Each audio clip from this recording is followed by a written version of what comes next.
Shalom, saudara yang dikasih Tuhan. Kita bersyukur kita sudah memasuki minggu keempat gerakan 40 hari yang berdoa. Tetap semangat. Nah, minggu lalu saudara kita sudah belajar pola doa Tuhan Yesus. Ya, sebenarnya ada 10 langkah dan kita minggu lalu sudah belajar 5 langkah. Dan hari ini kita akan kembali belajar 5 langkah yang menuntut kita kepada hubungan yang lebih dalam dan intim dengan Allah kita. Nah, akan kita lihat langkah 6. Saya mengakui kesalahan-kesalahan saya. Saudara, inilah doa pengakuan dosa. Doa pengakuan dosa seharusnya menjadi bagian dari setiap saat waktu kita menaikkan doa-doa kita. Ketika kita datang kepada Allah di mana kita membersihkan rumah rohani kita, Tuhan Yesus mengajarkan kepada kita doa pengakuan dosa. Ampunilah kami akan kesalahan kami. Saudara, disinilah kita diminta Tuhan untuk menyelidiki hati kita dan menunjukkan kesalahan kita yang sudah kita lakukan di hadapannya. Jadi ketika kita berkata, Tuhan, selidikilah aku dan kenalah hatiku. Ujilah aku dan kenalah pikiran-pikiranku. Dan lihatlah apakah jalanku serong, dan tuntunlah aku di jalan yang kekal. Saudara, inilah doa pengakuan dosa. Ketika Allah menunjukkan sesuatu kepada kita, Dia menunjukkan kepada kita dosa-dosa yang kita lakukan, kekurangan-kekurangan kita. Misalnya saudara, kita tidak seharusnya bergosip pada keadaan tertentu. Kita tidak seharusnya marah pada peristiwa tertentu. Apa yang kita lakukan sudah seharusnya kita akui di hadapan Allah. Saudara, tahukah engkau, Allah tidak ingin kita merasa bersalah. Kebanyakan orang tuh lari dari Allah karena apa? Rasa bersalah, bahkan juga karena kesombongan. Lari karena takut. Saudara, ketika kita merasa bersalah karena perbuatan dosa kita pikir Allah senang melihat kita punya rasa bersalah terus-menerus. Saudara, sebenarnya Alkitab tidak mengatakannya demikian. Tetapi Alkitab mengajarkan hal yang sebaliknya. Allah ingin kita merasa bebas. Tetapi satu-satunya cara untuk kita lepas dari rasa bersalah dan rasa malu, ya, dari rasa penyesalan, kita harus mengakuinya. Akuilah sepenuhnya dan lepaskanlah, buangkanlah sampah rohani kita. Setiap kali kita mengakui dosa-dosa kita kepada Allah, saudara ingat, kita bukan sedang memberitahukan kepada Allah apa dosa-dosa kita. Karena apa? Tuhan sudah mengetahui setiap hal yang kita lakukan di hadapannya. Ia tahu semua dosa dan kebobrokan kita. Bahkan Ia tahu lebih baik dari kita sendiri. Yang Dia kehendaki adalah kita mau mengakuinya. Saudara, Dia ingin kita tahu bahwa Dia sudah mengetahui dan Dia ingin kita untuk mengakuinya. Saudara, Allah berjanji bahwa bila kita mau mengakui dosa kita kepadanya, maka Dia akan langsung mengampuni saat itu juga, dengan cuma-cuma, langsung dan permanen. Saudara, itulah anugerah. Seperti dalam janjinya 1 Yohanes 1 ayat 9, jika kita mengaku dosa kita, maka Ia adalah setia dan adil sehingga Ia akan mengampuni segala dosa kita dan menyucikan kita dari segala kejahatan. Saudara, saya ingin saudara ambil buku saudara, lingkarilah kata segala. Segala dosa, segala kejahatan. Saudara, ingatlah Dia adalah Allah yang konsisten, dapat diandalkan dalam hal mengampuni saat kita mau mengakui dosa-dosa kita. Dan Allah, ingat, tidak pernah lelah, tidak pernah bosan mengampuni kita. maka datanglah kepadanya. Setiap kita jatuh dalam dosa, berbuat dosa, datanglah kepadanya. Karena apa saudara? Kita akan lihat hasil daripada pengakuan dosa. Mazmur 32 ayat 1-5, saya suka terjemahan New Living Bible. Oh, betapa senangnya mereka yang ketidaktaatannya diampuni, yang dosanya disingkirkan. Ya, betapa bersukacitanya mereka yang catatan kesalahannya telah dibersihkan oleh Tuhan, yang hidupnya dijalani dengan penuh kejujuran. Ketika aku, kata Daud, menolak untuk mengakui dosaku, tubuhku lemah, dan aku mengerang sepanjang hari, siang dan malam, tangan disiplinmu membebaniku. Kekuatanku menguap seperti air di musim panas. Akhirnya aku mengakui semua dosaku kepada Engkau dan berhenti berusaha menyembunyikan kesalahanku. Aku berkata kepada diriku sendiri, aku mengakui pemberontakanku kepada Tuhan dan Engkau mengampuniku. Semua rasa bersalahku hilang. Saudara, wow bukan? Luar biasa. Saudara, saya tidak tahu dalam hal apa saudara merasa bersalah.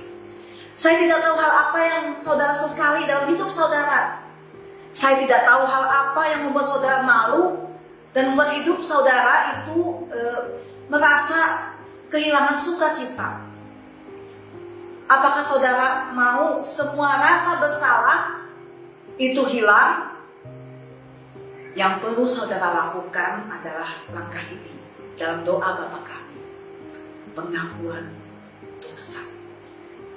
Mari kita lihat langkah yang ketujuh. Saya mengampuni mereka yang telah menyakiti saya. Saya mengampuni orang-orang yang bertindak tidak adil kepada saya. Saudara, inilah doa pengampunan. Doa pengampunan. Saudara, Tuhan Yesus mengajar kita berdoa, ampunilah kami seperti kami juga mengampuni orang yang bersalah kepada kami. Saudara, inilah syaratnya. Sekarang saudara sudah tahu bahwa kita ini, waktu kita mengaku saudara, kita diampuni. Mungkin langkah ketujuh ini sulit untuk kita doakan. Mudah kita minta ampun sama Tuhan, mudah kita minta ampun kepada diri sendiri, tetapi alangkah susahnya tatkala kita harus mengampuni kesalahan-kesalahan orang lain kepada kita. Bagaimana mungkin saudara berkata, saya tidak sanggup mengampuni orang yang berulang-ulang kali menyakiti hati saya, yang menyiksa saya. Mungkin saudara saat ini mulai berpikir tentang seseorang yang sudah berulang-ulang menyakiti, melukai saudara.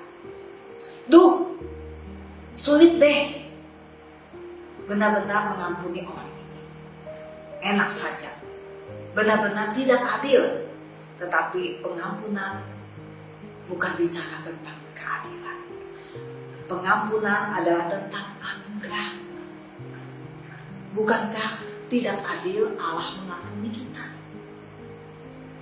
terhadap segala dosa dan pelanggaran yang kita lakukan? Saudara, kalau kita menerima yang selayaknya, pastilah kita semua tidak akan menerima anugerah. Saudara, inilah kunci pertama, belajar mengampuni. Kita hanya perlu mengingat betapa kita sudah diampuni oleh Allah. Setiap kali kita tersendat, saudara, untuk melepaskan kebencian kita, kita harus mengingatkan diri kita bahwa kita sudah diampuni. Allah sudah menghapus catatan dosa kita. Saatnya kita menaruh diri kita di hadapan kaki salib supaya kita bisa melepaskan pengampunan, melepaskan kesalahan orang lain kepada kita. Apa yang sudah Tuhan lakukan kepada kita, mari kita lakukan juga Efesus 4 berkata ayat 32, tetapi hendaklah kamu ramah seorang terhadap yang lain, penuh kasih mesra dan saling mengampuni, sebagaimana Allah dalam Kristus telah mengampuni kamu. Saudara, seorang pria pernah berkata kepada pendeta John Wesley, seorang pendeta yang sudah mendirikan gereja Metodis, bahwa dia tidak dapat mengampuni seseorang. Dia bilang apa? Saya tidak mau mengampuni orang yang sudah menyakiti hati saya. Wesley berkata kepada orang ini, baiklah, mudah-mudahan kamu tidak pernah berbuat dosa lagi. Saudara, Wesley mengerti bahwa kita tidak dapat menerima dari Allah apa yang tidak rela kita lepaskan kepada orang lain.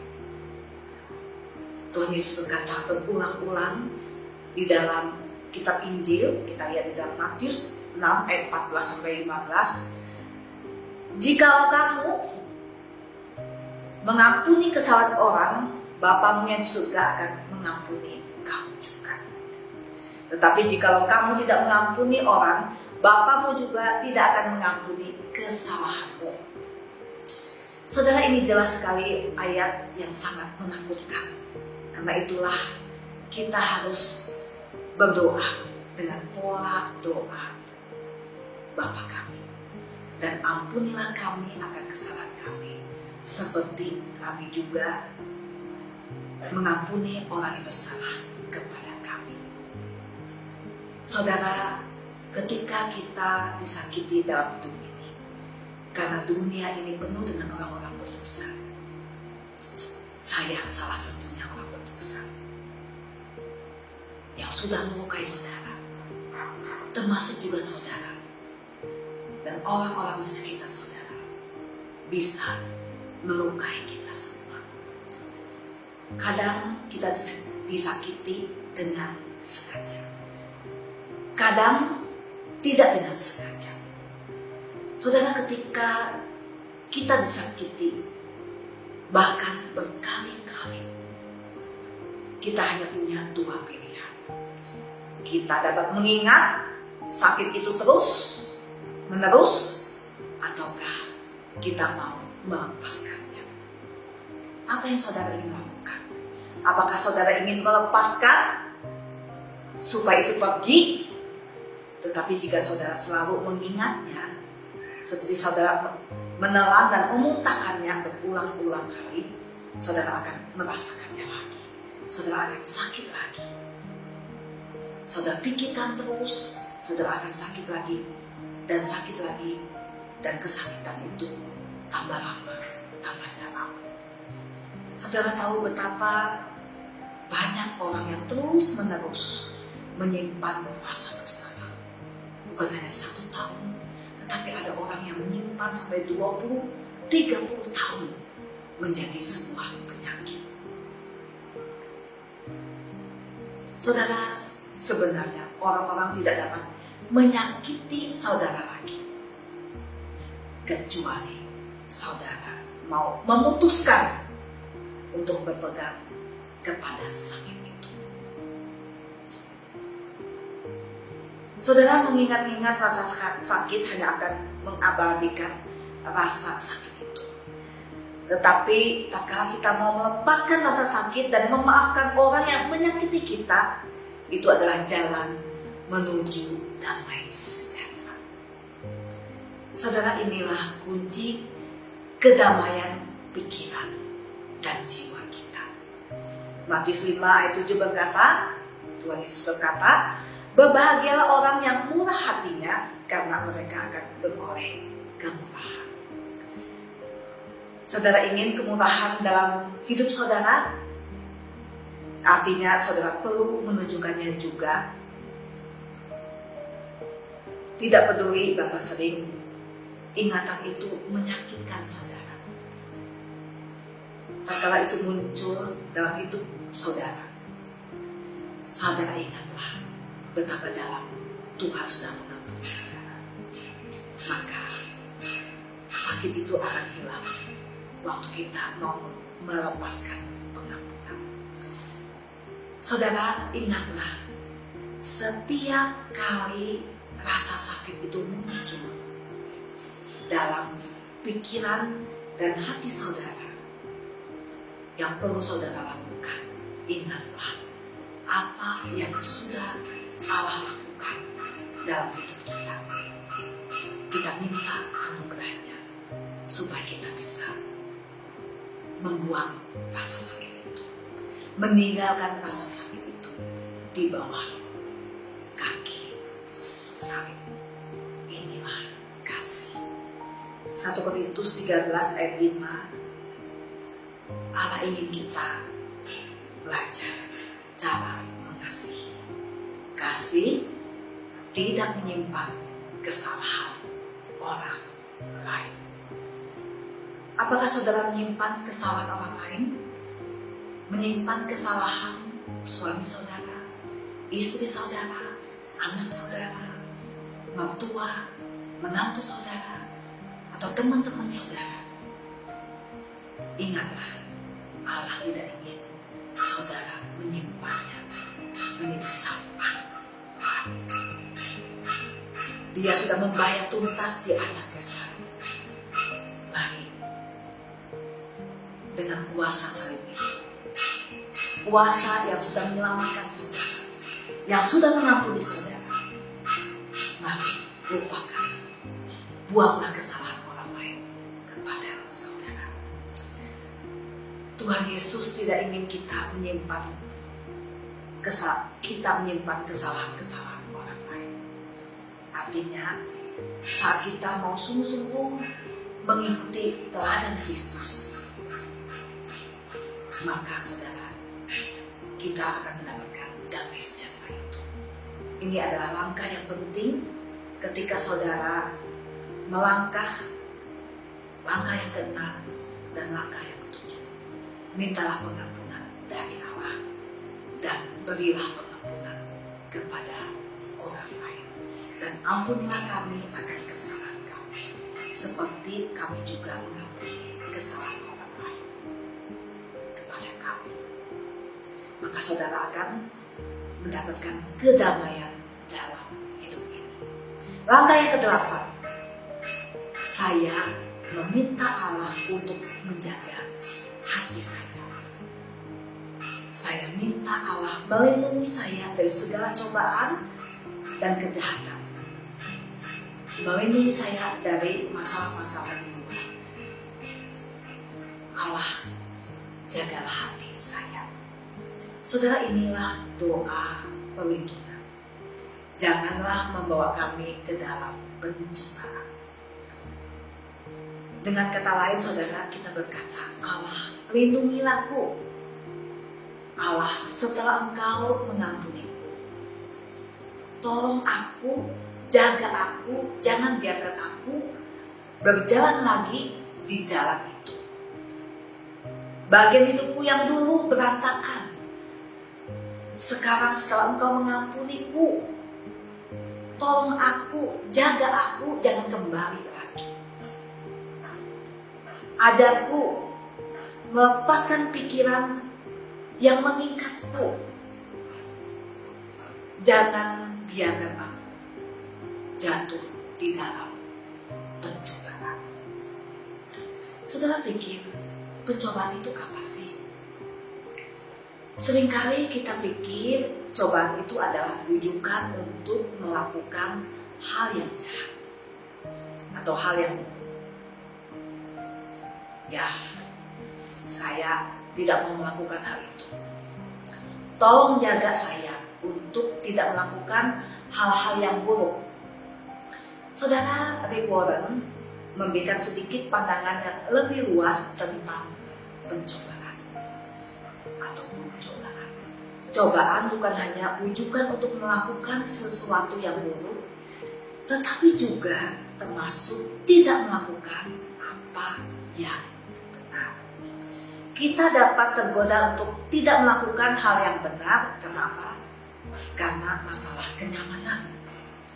Ada dosa perbuatan, yaitu dosa akibat hal-hal yang kita lakukan. Ada juga dosa kelalaian, yaitu kita tidak melakukan hal-hal yang benar. Ada contoh yang tidak pernah mungkin terpikirkan oleh kita. Misalnya, cobaan untuk melakukan hal yang mudah. Itu sepertinya tidak salah. Kita hanya pengen melakukan hal yang gampang, bukan hal yang benar.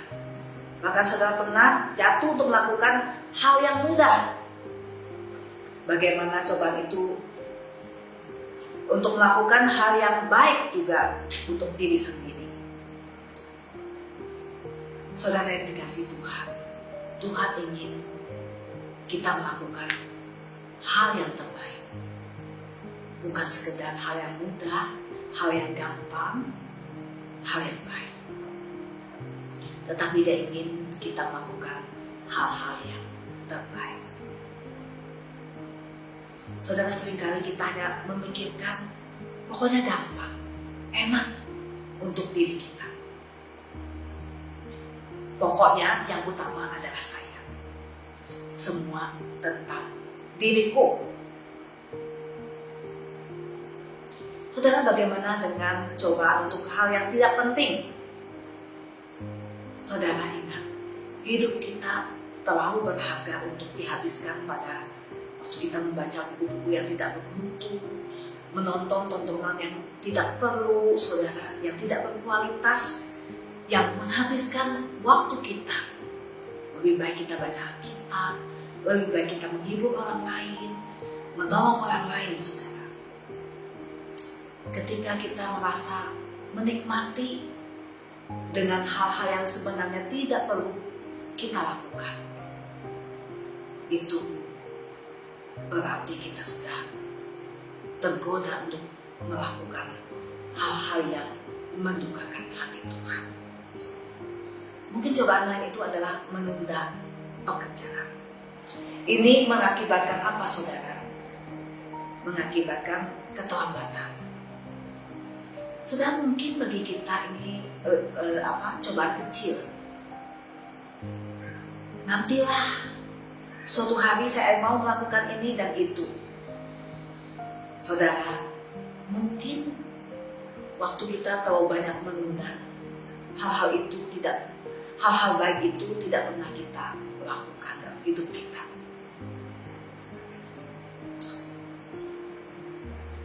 Cobaan menunda pekerjaan, Alkitab berkata, jangan pernah menunda sampai besok. Jika kau dapat melakukan hari ini, kalau itu membawa kebaikan bagi orang lain, lakukanlah segera. Saudara, bagaimana dengan cobaan dengan mengabaikan seseorang yang sakit atau yang punya kebutuhan? Dengan kata lain, kita tidak mau. Apakah saudara tahu tujuan Allah menaruh kita di bumi? Dia sengaja menaruh kita di bumi untuk beberapa waktu supaya apa, saudara? Supaya kita bertumbuh dan supaya kita siap untuk ke surga. Allah menempatkan kita di bumi untuk melakukan kehendak-Nya, dan itu kita lakukan dengan sebuah pelayanan. Dan pelayanan itu Dia ingin kita lakukan seperti kita lakukan untuk Tuhan. Kolose 3 ayat 23-24 berkata, apapun juga yang kamu perbuat, perbuatlah dengan segenap hatimu seperti untuk Tuhan dan bukan untuk manusia.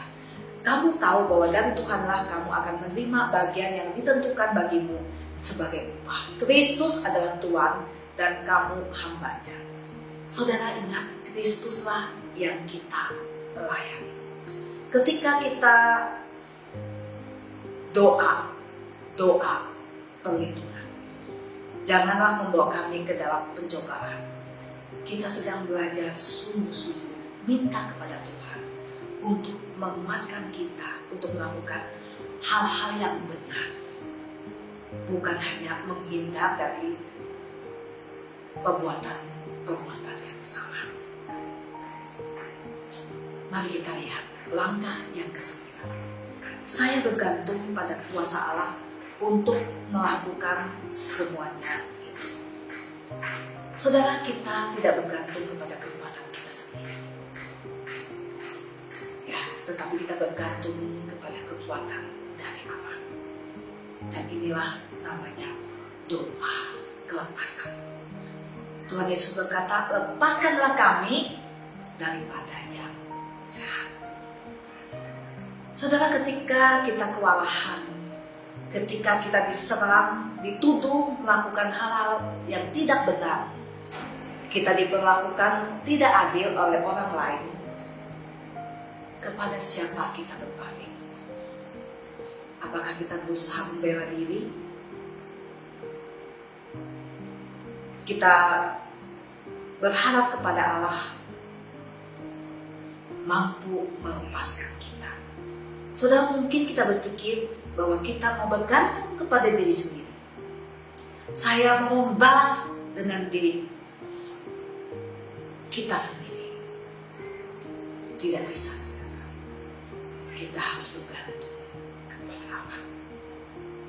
Saudara, di dalam doa mohon dilepaskan, sebenarnya hal ini dirangkum dengan kata tolong. Terkadang hanya itu saja yang perlu kita ucapkan. Tuhan, tolong saya.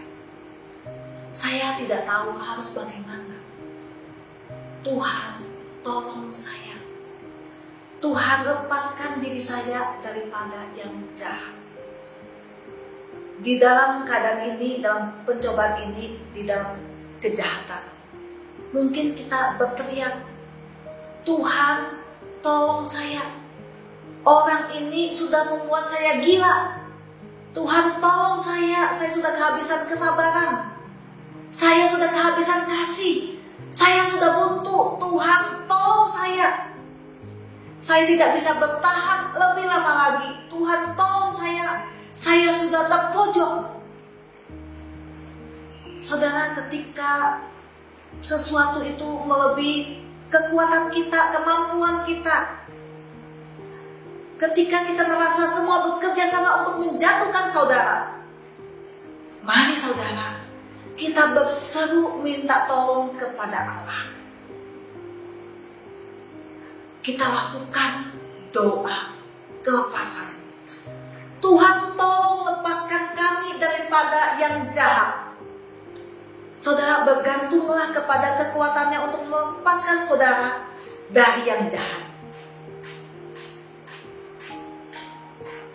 Dan sebelum kita sampai pada langkah terakhir, mari saudara, kita akan ulang pola-pola doa yang Tuhan Yesus berikan kepada kita. Doa-doa ini mengandung semua yang kita perlukan dalam menjalani kehidupan yang tidak mudah ini. Mari kita lihat satu persatu kembali. Yang pertama, doa adalah sebuah hubungan. Kita ingat Allah itu mengasihi kita, Allah itu peduli, konsisten, dekat, dan satu. Dua, doa untuk fokus kembali. Kita kasih tahu Allah betapa kita mengasihi Dia. Kita mau mengingat namanya, dikuduskanlah namamu. Nama Allah mewakili karakter Allah. Yang ketiga, doa kerjasama. Saya menyerahkan diri saya supaya digunakan untuk tujuan Allah. Datanglah kerajaan. Pakailah saya. Inilah doa yang paling berbahaya di dunia. Hanya dua kata. Pakailah saya. Saya menantang saudara untuk berdoa dengan doa ini. Allah, pakailah saya. Keempat, doa penyerahan diri, di mana saya menyerahkan rasa sakit. Datanglah kerajaanmu, jadilah kehendakmu di bumi seperti di surga. Biarlah kita berkata, saya ingin rencanamu, kehendakmu nyata dalam hidup saya. Saya bergantung kepadamu. Yang kelima, doa kebergantungan. Saya percaya Engkau memenuhi kebutuhanku. Berikanlah saya makanan saya hari ini.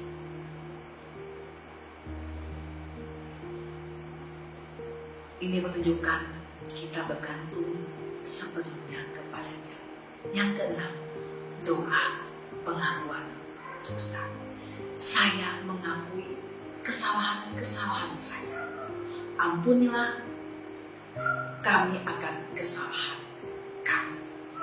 Yang ketujuh, doa pengampunan, di mana saya mau melepaskan setiap kesalahan-kesalahan orang lain kepada saya. Dan ampunilah saya seperti saya mengampuni orang lain. Yang kedelapan, doa perlindungan, di mana saya minta Allah menjaga hati saya. Janganlah membawa kami ke dalam pencobaan. Dan yang kesembilan, doa kelepasan, di mana saya bergantung kepada Allah untuk membebaskan saya. Tetapi lepaskanlah kami daripada yang jahat. Saya tidak bergantung kepada diri sendiri, tetapi bergantung kepada Allah. Yang ke-10, yang terakhir, saya memuji Allah atas kemenangan akhir. Bagian terakhir dari doa Bapa Kami ini kita sebut sebagai doa kemenangan. Tuhan Yesus berdoa, karena Engkau yang punya kerajaan dan kuasa dan kemuliaan sampai selama-lamanya. Amin. Saudara, inilah doa kemenangan. Kita menang bersama Allah. Saudara, dalam kehidupan kita ada peperangan yang sedang dan terus-menerus terjadi antara kita dengan iblis. Saudara, terkadang iblis kelihatan menang, si jahat kelihatan menang, tetapi itu tidaklah benar. Pada akhirnya, ketika peperangan itu berakhir, Allah lah yang menang. Saudara, di dalam keluarga Allah, kita termasuk dalam keluarga Allah. Kita adalah bagian tim pemenang. Kita bertarung, kita bergantung kepada Kristus. Kita bergantung kepada gerejanya. Kita bergantung pada kerajaannya. Karena itulah yang semuanya akan tinggal dalam hidup kita. Saudara, saya ingin saudara perhatikan bagian terakhir ini. Engkaulah yang mempunyai kerajaan dan kuasa dan kemuliaan sampai selama-lamanya. Amin. Saudara, doa yang Tuhan Yesus ajarkan untuk kita doakan adalah sebuah pola yang sebenarnya berakhir pada tempat di mana Tuhan Yesus dimuliakan. Doa ini dimulai dengan memuliakan Allah ketika ia berkata, Bapa kami yang di surga, dikuduskanlah namamu. Ini memuliakan Allah. Dan diakhiri dengan memuliakan Allah kembali. From doxology to doxology. Dari kemuliaan sampai kepada kemuliaan. Di mana dia berkata, Engkau yang punya kerajaan, Engkau yang punya kemuliaan sampai selama-lamanya. Saudara, inilah inti Tuhan Yesus mengajarkan kepada kita. Bapa kami yang di surga, namamu dimuliakan sampai pada akhirnya. Biarlah namamu dimuliakan sampai selama-lamanya. Saudara, di atas semuanya ini adalah sebuah tindakan penyembahan. Doa adalah untuk kemuliaan Allah. Dan ini menyenangkan hati Allah dan membawa berkat dari Allah. Dan ini memberikan senyuman dari Allah untuk kita semua. Tuhan Yesus mengajarkan kepada kita dengan beberapa ayat pendek bahwa tujuan akhir doa kita adalah Allah dimuliakan apapun juga yang terjadi di dunia ini. Tujuan dari doa yang sangat penting untuk kita. Doa bukanlah untuk meyakinkan Allah. Doa bukan untuk menyuap Allah. Doa bukan untuk memaksa-maksa Allah. Doa bukan untuk meminta-minta dengan paksa. Doa bukan tawar-menawar dengan Allah. Saudara, bukan itu. Doa bukan supaya cara pandang kita bisa sama dengan cara pandang Allah. Tidak, saudara. Doa bukanlah itu. Itu namanya manipulasi. Tujuan doa adalah menyesuaikan diri dengan caranya, kuasanya, dan tujuannya.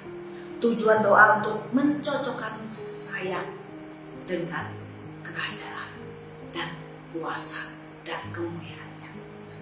Akan jauh lebih mudah ketika saya belajar mencari kerajaan Allah, maka semuanya akan ditambahkan pada kita.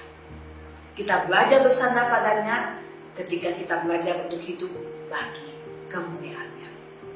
Saat itulah berkat melimpah dalam kehidupan kita. Mazmur 115 ayat 1. Bukan kepada kami ya Tuhan, bukan kepada kami tetapi kepada nama-Mu diberi kemuliaan oleh karena kasih-Mu, oleh karena setia. Saudara, inilah sebuah komitmen supaya kita hidup untuk memuliakan Allah. Sekarang setelah kita belajar dari setiap bagian doa Bapa kami, kiranya kita dapat pola atau model doa dengan cara yang berbeda. Ini bukan sebuah ritual, bukan mantra, tapi ini adalah sebuah model atau pola. Ingat bahwa Tuhan Yesus tidak berkata doakan, tetapi dia berkata inilah caranya. Karena itu berdoalah demikian. Saudara, kiranya 10 langkah ini menjadi sebuah kebiasaan saat kita berdoa. Saudara, mari kita tutup dengan doa Bapa kami. Kita berdoa. Karena itu berdoalah demikian. Bapa kami yang di surga, dikuduskanlah nama-Mu.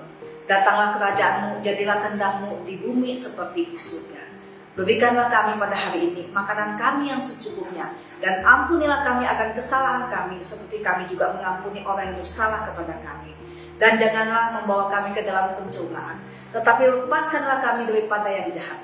Karena Engkau yang punya kerajaan dan kuasa dan kemuliaan sampai selama-lamanya. Amin.